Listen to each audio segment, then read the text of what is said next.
The touch panel has a long and storied history in the industrial automation arena. As digital technology first began to proliferate in the OT environments, users sought a more cost-effective means of local interaction with machines and processes than the hardwired analog switches and dials commonly used. On the visualization side of things, standalone gauges and counters were also expensive and inflexible, leading to the proliferating use of graphical displays to communicate production status and KPIs. These converging trends led to the earliest touch panels that really unified machine-mounted digital information displays with configurable built-in push buttons, then touch-sensitive screens after that. These touch panels set the new standard for local human-machine interface, or HMI, as we've come to call it. But things have changed a lot for the touch panel since then. Hello, my name is Keith Larson, publisher of Control Magazine and ControlGlobal.com, and you're listening to a Solution Spotlight edition of our Control Amplified podcast, sponsoring this week by Wago Corporation. To better understand the changing roles and capabilities of the not-so-humble touch panel in today's production environments, joining me today is John Wozniak, Product Manager for Digital Automation Projects with Wago. Welcome, John. A real pleasure, as always, to chat with you today. Thanks, Keith. It's a real honor to be asked by you on this podcast, especially on such an innovative and versatile product that we are discussing today, the humble HMI. I say humble because most operators take the HMI for granted. It's always there, ready at a moment's notice to provide operational detail, maybe to start or stop a process, to offer help, show diagnostic information, or to inform the operator, well, anything they really ask. The touch panel is a colorful, helpful, and a window into the automation activity. Yeah, they've really changed a lot, because I remember the early debates when I first was covering this industry is what touch technology you should be using. but that was a long time ago when we stopped comparing what kind of touch panels, what actual touch technology to use. But from a local HMI perspective, it seems that the touch panel is pretty much taken over all the functions of those discrete devices that used to be mounted on yesterday's control panels. From a life cycle perspective, what advantages have touch panels come to represent compared with the old way of doing things? Oh, there's so many advantages, Keith. Touch panel can be reused for a completely new process. In fact, they can be reused in ways beyond a simple meter reused as another meter in a different application. The meter on the first application HMI screen can now be replaced with another meter with maybe completely different range and color schemes, or even a graph or a push button. That old meter is fixed and it can't be refigured with an updated range, much less reconfigured as a push button. Also, sometimes operators may not even think about it, but now these touch panels can contain the operation manuals right on the HMI. No need to keep paper copies around, because your coworker comes and grabs yours and I just gonna borrow it for a minute. So now you don't have that along. So now it's on the You'll never HMI. see it again. You'll never see it again. Yeah, you never see that again, right? Space savings. I mean, that's another advantage. That meter would always take up that meter space. Now, however, that meter space on the touch panel screen can be used for other functions just by simply changing screens. So many screens can be used and viewed by the operator on that same space that was previously used only by that meter. All those discrete devices and the space they consumed on that panel can now be used for something else, or even better, the entire panel can be reduced, saving space and panel costs. So many more advantages, such as improved worker engagement, because the HMI allows the operator to interact with the process, not just getting dizzy looking at these gauges and meters and lights and push buttons and anyway, the HMI can actually help with the operation of the equipment as well. Displaying, hey, here's the next step, Mr. Operator or Miss Operator. Suggestions and process actions, these all can be added to the HMI. There are more, but like I said, Keith, so many advantages. Yeah, that does make a lot of sense. But are there any particular HMI functions that necessarily remain independent of the touch panel, such as for emergency shutdowns and other things necessitated by safety and regulatory requirements? Yeah, exactly. Safety. I mean, as always, safety should be and always is our number one concern. Use the e-stop as an example. It must always be visible and accessible. As much as the bean counters and accountants and such would like to eliminate all external devices and mount them internal to the HMI, they can't be. These things, the e-stops have to remain external to the HMI and on the panel for the simple reason that it's more visible and always accessible. I mean, it's three-dimensional. So you're Hmm. always going to see that sticking out. Right. You also don't need to change screens on the HMI to get to that e-stop. Right. So regardless of what information is on the HMI screen, that e-stop is always going to be there. It's always going to be three-dimensional. I should also mention when people are hitting that e-stop, they're gonna slam that thing shut, and it's just gonna activate or deactivate whatever you're looking at. But Mhm. if the e-stop were on the screen, and you're gonna have to press that button and you miss it, and you don't stop it, you smash the screen, and then what happens, Right. Right. right? So, but as for regulatory requirements, I'm not one of those regulatory expert guys, but I would think it's better to be able to look down that line and see that three-dimensional e-stop just sticking out and seeing that that's not activated. I think that's a Mhm. major advantage and improves safety. Yeah, that makes a lot of sense. But a lot of other things can be consolidated, that's for sure. And now it seems that there isn't an application in the cloud or a device in the field that by definition is on the edge. What capabilities make today's touch panels qualify as true edge devices in today's parlance? A true edge device. Yeah, that's a really good question. What is an edge device? What is that? What is an edge device? Well, one definition is any piece of hardware, a bridge, if you will, that controls flow at the boundary between two networks. Now, those networks may not necessarily be electronic networks. You know, the HMI, the touch panel is already such a device. It's a bridge, a boundary, if you will, between two networks, between the actual automation operation and the operator. The operator may not think of as a network, but it is a network. Another way to look at it would be if you think about where these touch panels generally reside physically. It Mhm. makes sense as an edge device, both literally and figuratively.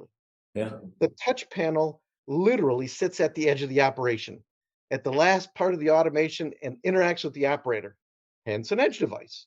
Figuratively, the touch panel is at the edge of the automation. It stops the process. It displays information. Again, the edge device. Yet, an another way to look at it, the touch panel collects data from the automation activity and displays it on the screen, and then uses that touch panel to collect data and input from the operator. Therefore, you could say the touch panel collects data, controls where that data flows, whether it's from an automation activity to the screen or from the operator to the process, collecting data, then controlling the flow of data between those two networks is generally the definition that we started with. And so that can sometimes be could be a cloud-based network that you're reaching up into wirelessly, or the plant operational technology, the traditional network that we think of on the plant floor as well. Yeah. Right, that network, whether it's an edge network, a cloud network, it's still being controlled by that touch panel. Right. So how has the functionality of touch panel started to converge with that of traditional PLCs, automation controllers, or even industrial PCs? That's getting to be a fuzzy line as well, eh? Yeah. Yeah, that the evolution of the HMI is right. Yeah. Well, you already kind of touched on the Oh, HMI, how nicely. it's how it's evolved from a simple visible only non-act interactive screen that just displayed information to the touch panels we use today and now a complete operator interaction.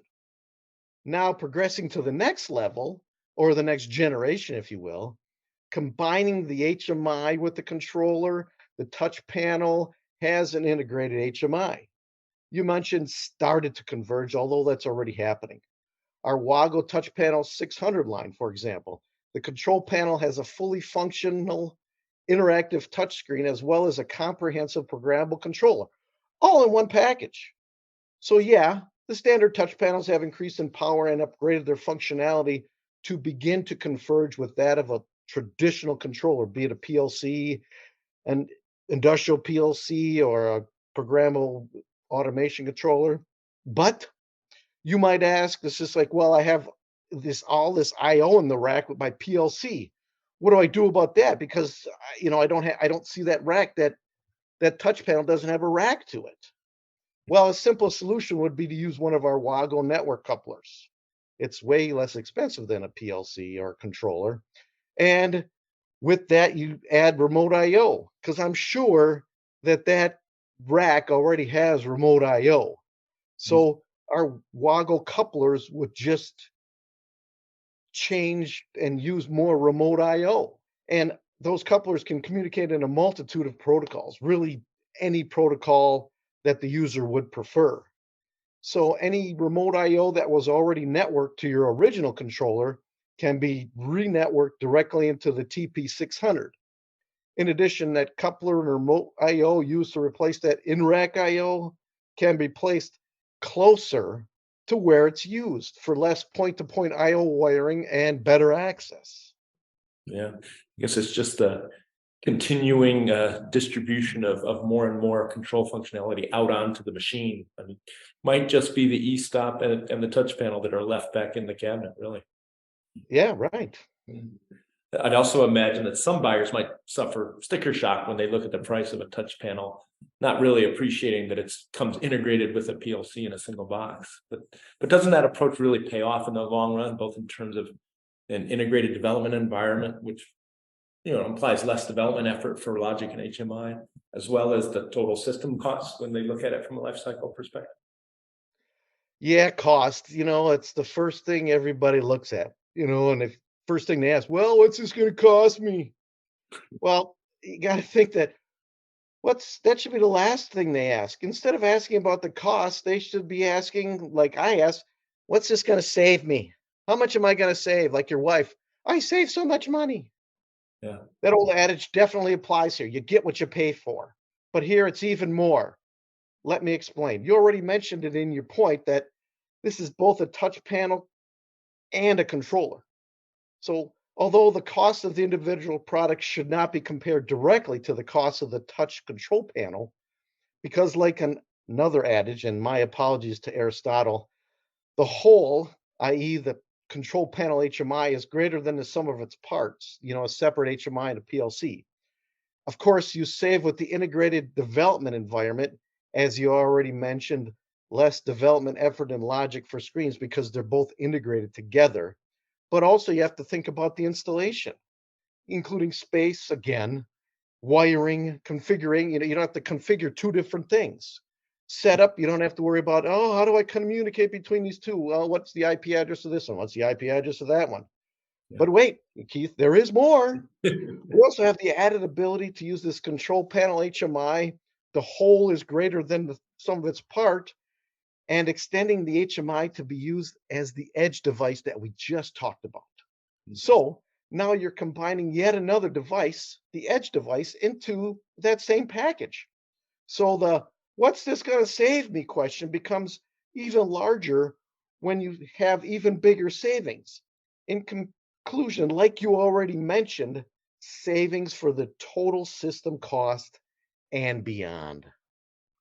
Yeah, I definitely, when I look at the TP600 series, which includes now IEC 61131 development tools, as well as now open Linux version that is primed for next generation containerized applications. Somehow this doesn't sound like we're talking about a touch panel anymore. Can you talk a little bit more about the vision for how these new touch panel functions are being used now, and what's the future vision for those?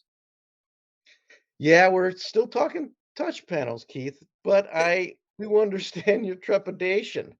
Since the Wago TP600 products are not your run of the mill touch panels, they're so beyond that. That vision you described, both now and the future, that's what that TP600 series touch panels were designed for, the future. Right now, most HMIs, even some of ours, are programmed using proprietary software, which works just fine for now. But going forward, using Linux and the containerized applications like a Docker type will give the programmer and the designer much more flexibility. The flexibility to reuse application, very much like our first topic of reusing that meter. Now they're reusing applications. No need to keep designing that same application again and again. In fact, it may become even more important in the future when the challenge to find qualified engineers and designers may get even more acute. Mhm. This will provide the ability to reuse programs and features that have already been designed, but probably more important, already tested and Mhm. used. So you know that they work. This would reduce the time to market for these applications and installations, as well as give those engineers and designers time to complete more projects and applications because they're going to have a lot on their plate. Yeah. Another advantage going into the future will be the use of these open platforms like Linux. Right now, those other proprietary programming platforms require specialized training. You got to go to the actual manufacturer and say, okay, this is how you use this. But however, you can go to Linux and you can learn Linux at a university engineering program or a standard computer science curriculum. Linux is a much more accepted programming environment in non automation solutions as well. This makes the availability of those who can program in Linux greater and thus would provide a greater pool of people capable of designing and testing applications and using on the Wago TP600 products. Yeah, that makes a lot of sense. It also would seem to, open up that concept of maybe an online marketplace where people who had tested out a set of functionality for a particular application, whether it's a substation or a pumping station or something like that, and just download that and they know it's ready to go. That makes a ton of sense. Yeah, it's another business opportunity for the for individuals as well. You got Yeah. these, independent contractors that, hey, I can just start creating applications and then just uploading them in the Linux platform or online, kind of Mhm. like an Apple iStore that iTunes Right. you have for music. Maybe you have an Apple iTunes store for, Linux applications and visualization software applications. Yeah, that makes a lot of sense. All-in-one touch panel controller like the TP600 would seem an ideal sort of device for really a standalone application where user interface control and analysis plus cloud connectivity are all necessary, where you're in an isolated environment where you need all of that functionality, and if you can pack it all into one box, that's best. What sorts of applications do you see them being used for today?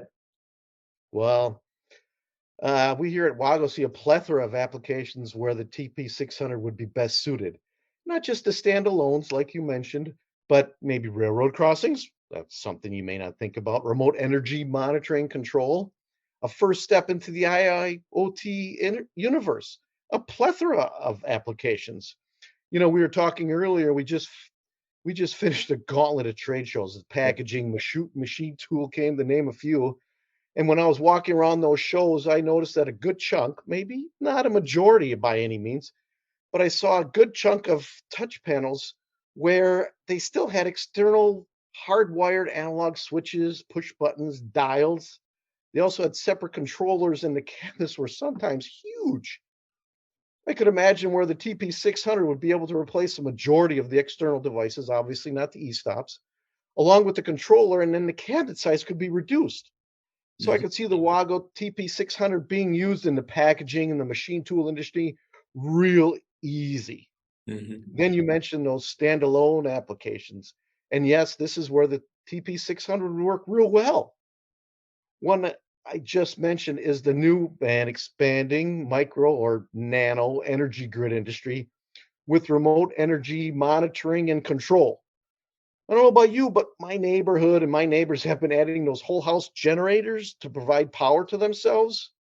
You know, should this extreme weather is just causing power outages. Yeah. The same is true for businesses. I mean, you got businesses right down the block. They're starting to add on these on-site generators to provide power in these emergency situations as well. And not just the medical facilities or those long-term care facilities, although those are businesses. But no, I'm thinking of one that comes to mind is grocery stores. Mhm. They have a lot to lose if they lose power. Yeah. No power to refrigerate their produce, the dairy, any other perishable items. And then not to mention, well, I'm gonna, but all those frozen foods.